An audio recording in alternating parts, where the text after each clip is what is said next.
마리사, 너 요새 한국 비하 게시물 계속 공유하던데 한국학과 관둘 거니?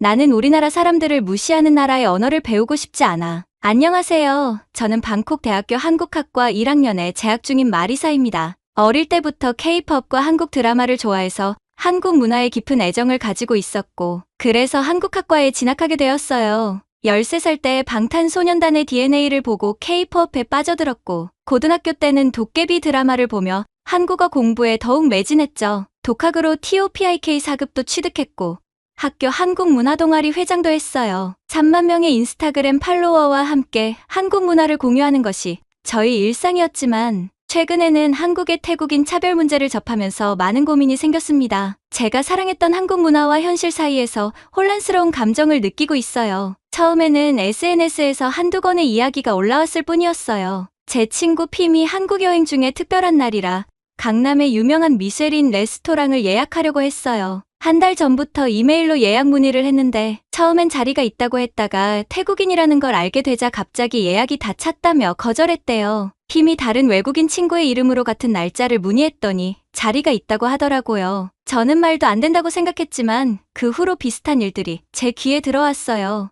명동의 화장품 가게에서 중국인 관광객들은 환대하면서 태국인들에게는 불친절하게 대했다는 거예요. 그래서 무슨 일이 있었는지 친구에게 물었죠. 제 친구 나탈인이 직접 겪은 일인데 중국인 관광객들이 들어오자 직원들이 중국어로 인사하고 샘플도 듬뿍 나눠주면서 태국인들에게는 눈길도 주지 않았대요. 나탈인이 태국어로 친구와 대화하다가 한 제품에 대해 문의했는데 직원이 재고 없어요 라고 짧게 대답하고 돌아섰대요. 그런데 바로 뒤에 중국인 손님이 같은 제품을 달라고 하자 창고에서 재고를 가져왔다는 거예요. 더 황당한 건 계산할 때였어요. 중국인 관광객들에게는 여러 가지 사은품을 챙겨주면서 태국인 관광객들에게는 기본 증정품조차 주지 않았대요. 나탈인이 이에 대해 문의했더니 직원이 중국인 전용 프로모션이라고 대답했다는 거예요. 같은 금액을 쓰고도 이런 차별을 받는다는 게 정말 마음이 아팠어요.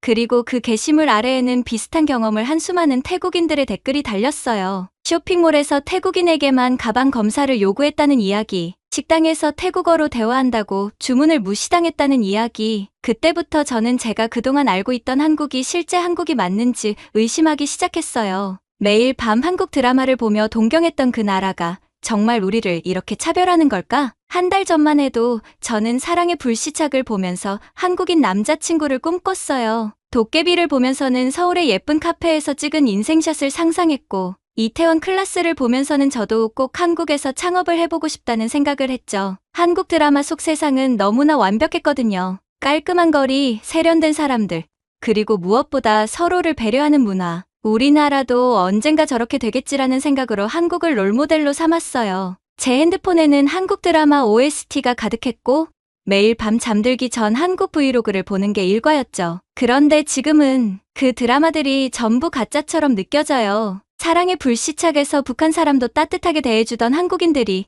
왜 태국인은 이렇게 차별하는 걸까요? 이태원 클라스에서 각국의 문화를 존중한다던 그 포용력은 어디로 간 걸까요?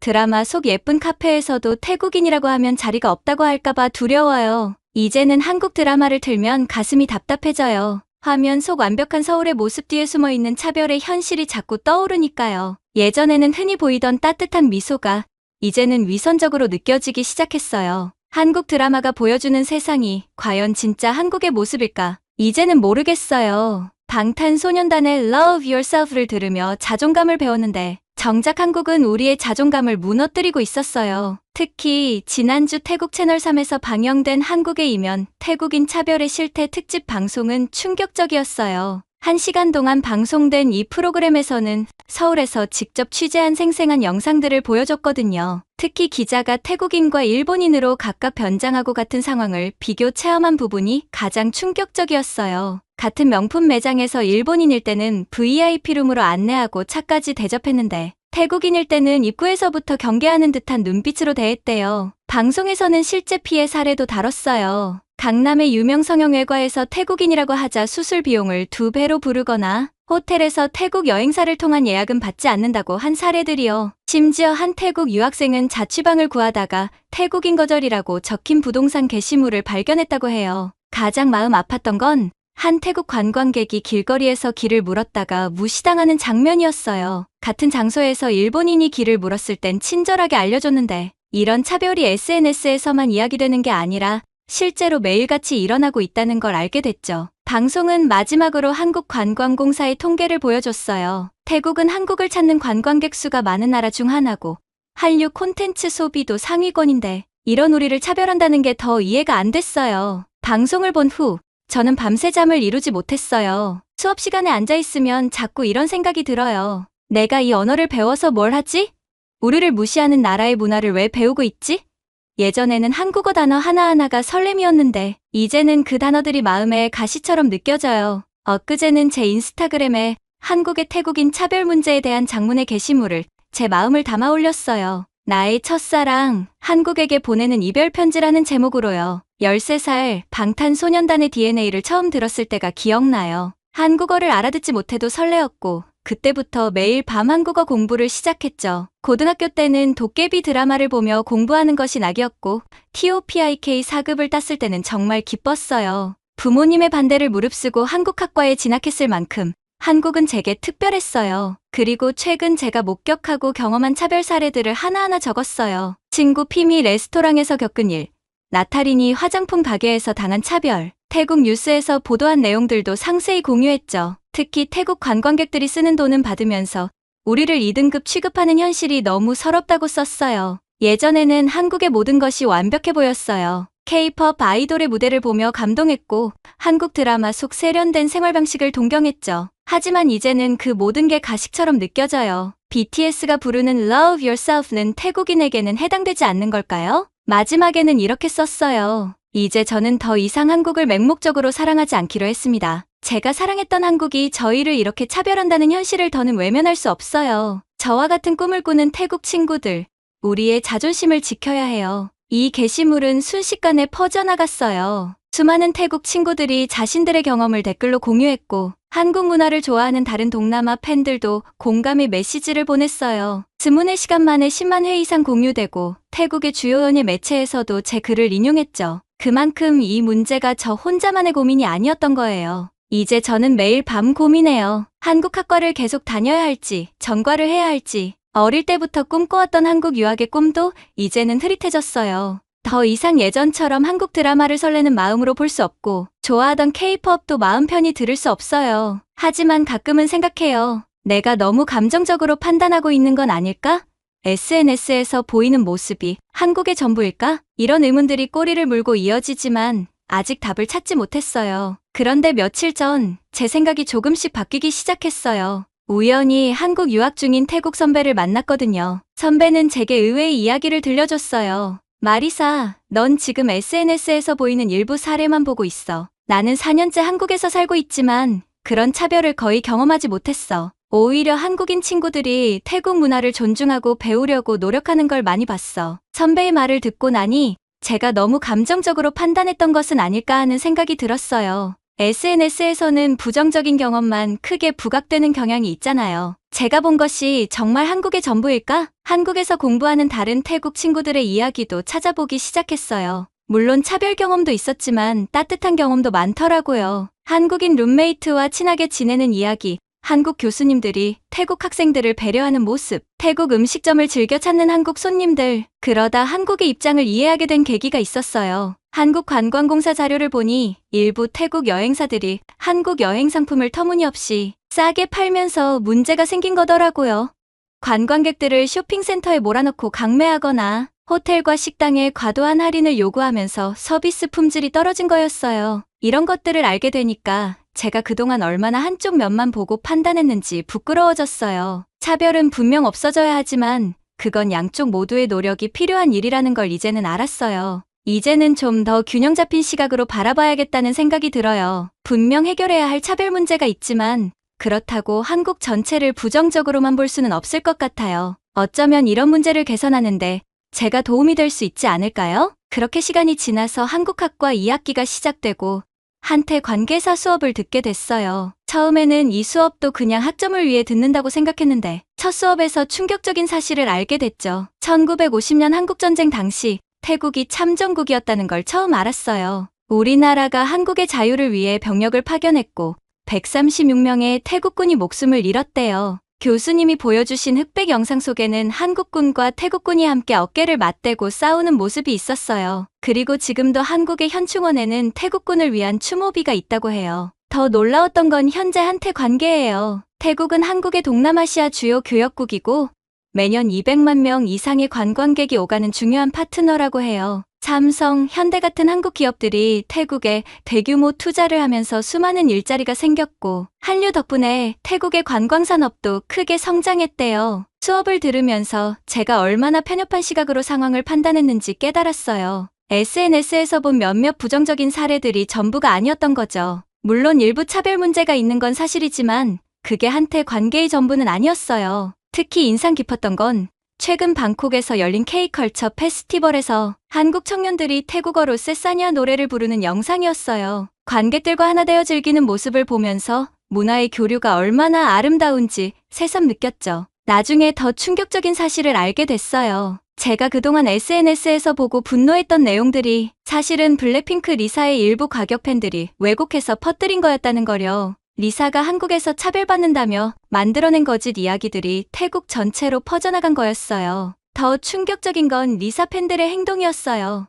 예를 들어 제니가 리사의 태국어 발음을 교정해준 걸 가지고 제니가 리사를 무시한다, 태국 문화를 비하한다며 제니의 SNS에 태국어로 악성 댓글을 달았죠. 심지어 지수가 리사의 어깨에 손을 올린 것도 태국 공주를 함부로 만진다며 비난했어요. 블랙핑크 콘서트에서는 리사 파트에서만 응원하고 다른 멤버 파트에서는 일부러 조용히 하거나 리사만 외치는 일도 있었죠. 태국 팬들이 만든 서포트 현수막에는 리사 얼굴만 크게 넣고 다른 멤버들은 작게 넣거나 아예 뺀 적도 있었고요. 특히 문제가 된 건 리사의 개인 활동 시기였어요. 리사 솔로 활동을 방해한다며 다른 멤버들의 개인 활동을 비난하고 YG에 항의 메일을 보내기도 했어요. 심지어 리사는 블랙핑크가 아니어도 된다, 리사는 태국의 자존심이니 한국을 떠나야 한다는 식의 극단적인 주장까지 나왔죠. 이런 일방적인 팬덤 문화가 결국 양국 관계까지 안 좋게 만든 거였어요. 블랙핑크는 하나의 그룹인데 리사만 특별 취급하면서 오히려 리사를 더 어려운 상황에 몰아넣은 거죠.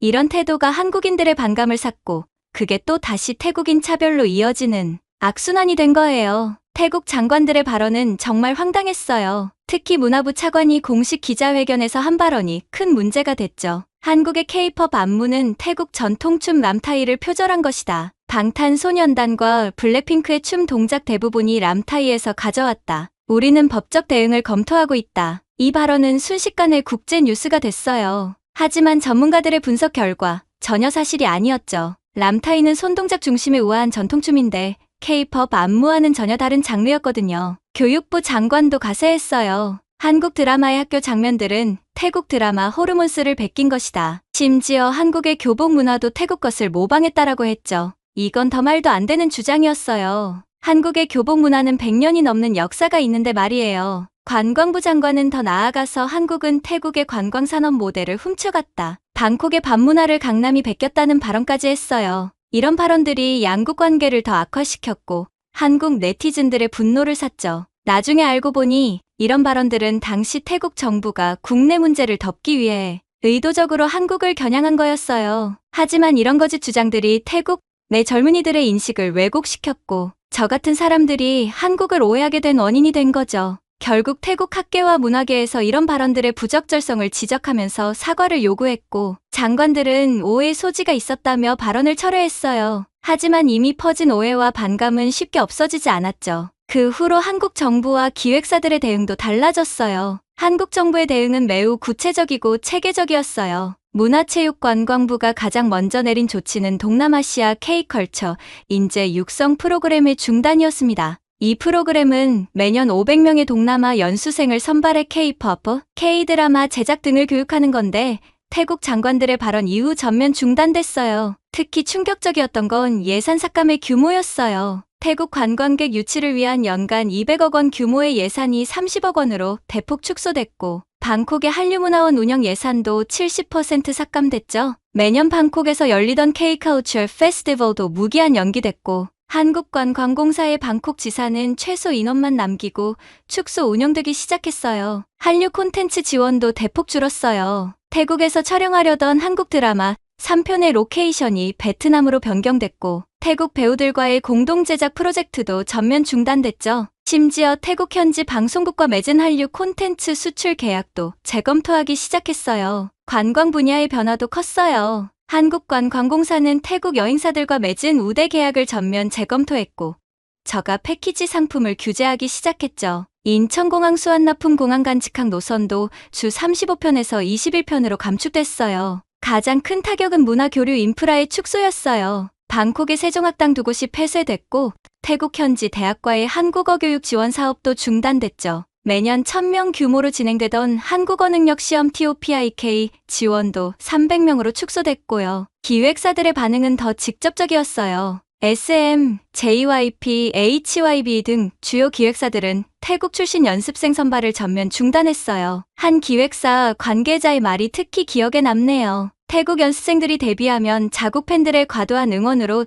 팀 전체 분위기가 흐려질 수 있다는 우려가 있습니다. 리사의 경우처럼 멤버 간 갈등을 조장하거나 한국을 비하하는 상황이 반복될 수 있어 당분간 태국 연습생 선발은 하지 않기로 했습니다. 더 충격적인 건 이미 계약한 태국 연습생들의 계약을 해지하는 기획사들도 있었다는 거예요. 제가 아는 친구도 2년간 연습생으로 지내다가 갑자기 계약이 취소됐죠. 꿈을 위해 한국어를 열심히 배우고 실력을 쌓았는데 일부 사람들의 잘못된 행동 때문에 무고한 친구들이 피해를 보는 걸 보니 너무 안타까웠어요. 몇몇 태국 연습생들은 SNS에 억울함을 호소하는 글을 올리기도 했지만 오히려 한국을 비난하는 댓글들이 달리면서 상황은 더 악화됐죠. 결국 양국의 문화 교류가 이렇게 후퇴하게 된 원인이 우리의 잘못된 태도에 있었다는 걸 깨달았어요. 한국과 태국의 관계는 정말 특별했어요. 2010년 제가 초등학생일 때만 해도 한류는 저희에게 동경 그 자체였거든요. 궁, 대장금 같은 드라마들이 태국에서 80%가 넘는 시청률을 기록했고 길거리 어딜 가나 한국 드라마 OST가 들렸죠. 특히 2012년 싸이의 강남스타일이 히트했을 때는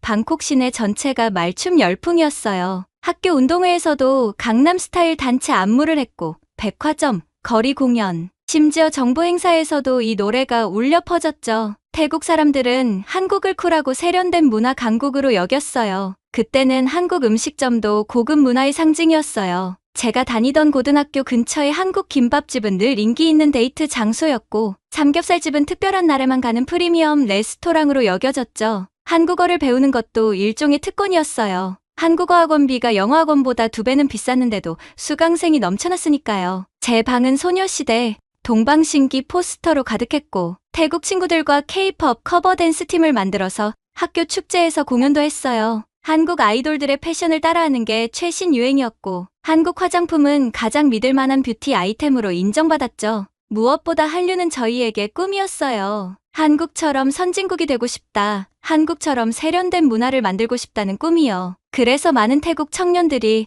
한국어를 배우고 한국 유학을 꿈꿨던 거예요. 한류는 단순한 문화 콘텐츠가 아니라 더 나은 미래에 대한 희망이었던 거죠. 그래서 저는 한 달 전에 올렸던 나의 첫사랑 한국에게 보내는 이별 편지 게시물을 내렸어요. 그리고 새로운 글을 올렸죠. 죄송합니다. 그리고 사과드립니다. 제가 한 달 전 올린 글은 너무 감정적이었고 일방적인 판단이었습니다. 한국이 태국 연습생 선발을 중단하고 문화교류를 축소한 것은 당연한 결정이었다고 생각해요. 우리가 블랙핑크 리사를 너무 이기적으로 사랑했고 다른 멤버들을 비난했으며 심지어 정부 관료들까지 나서서 근거 없는 비난을 했으니까요. 한 달 동안 많은 것을 배웠습니다. 한국전쟁 때 우리 태국군이 한국을 위해 싸웠던 역사도 알게 됐고 양국이 얼마나 깊은 우정을 쌓아왔는지도 이해하게 됐어요. 그런 소중한 관계가 몇몇 사람들의 잘못된 행동으로 훼손되는 걸 더 이상 지켜볼 수 없었습니다. 특히 한국 기획사들이 태국 연습생 선발을 중단한 건 우리의 과도한 팬덤 문화와 일부 정치인들의 무책임한 발언이 만든 결과라는 걸 인정해야 해요.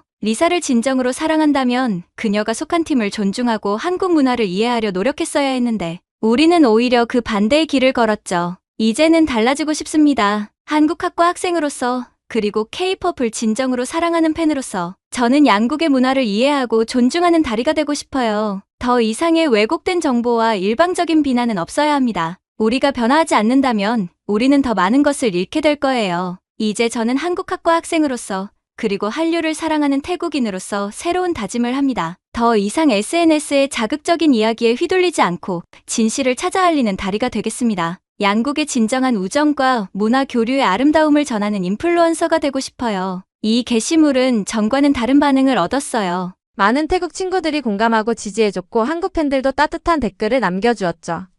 이제는 제가 한마이너스테 관계의 진정한 가치를 이해하게 된 것 같아요. 우리의 실수로 인해 많은 것들이 중단되고 취소됐지만 이게 끝은 아니라고 믿어요. 오히려 이번 일을 계기로 더 성숙한 한마이너스테 관계가 만들어질 수 있을 거예요. 70년 넘게 이어온 우정이니까요. 이제는 서로를 더 깊이 이해하고 존중하면서 함께 성장해 나가는 관계가 되었으면 좋겠어요. 그래서 저는 결심했어요. 꼭 한국에 가보려고요. 이번엔 단순한 관광객이 아닌 더 깊이 한국을 이해하고 싶어서요. 서울대학교 교환학생 프로그램에 지원했어요. 한국어 실력도 더 키우고 현지 학생들과 직접 소통하면서 진짜 한국을 알고 싶거든요. 명동의 길거리에서 대학교 캠퍼스에서 한강공원에서 제가 드라마로만 보았던 그곳에서 직접 한국인들과 이야기를 나누고 싶어요. 특히 가고 싶은 곳은 국립현충원이에요. 한국전쟁 때 돌아가신 태국군 용사들의 추모비가 있다고 하잖아요. 그분들께 꼭 인사드리고 싶어요. 우리가 잊고 있었던 양국의 소중한 인연을 다시 한번 되새기면서요. 그리고 기회가 된다면 한국 친구들에게 태국의 진짜 모습도 알려주고 싶어요. 우리나라 정치인들의 발언이나 일부 팬들의 행동이 태국의 전부가 아니라는 걸요. 제가 작은 가교가 되어 서로를 더 이해하고 존중하는 계기를 만들고 싶어요. 이제는 알아요. 진정한 사랑은 상대를 있는 그대로 받아들이는 거라는 걸. 한국의 좋은 점도 부족한 점도 모두 포용하면서 더 깊이 있는 관계를 만들어가고 싶어요. 오늘은 태국 여대생 마리사의 사연이었습니다. 한국과 태국과의 갈등이 해결되어 예전처럼 우호적인 관계가 되기를 바랍니다. 지금까지 감동튜브의 지수였습니다. 구독과 좋아요, 알림 설정도 잊지 마시고요. 다음 영상에서 또 만나 뵙겠습니다. 감사합니다.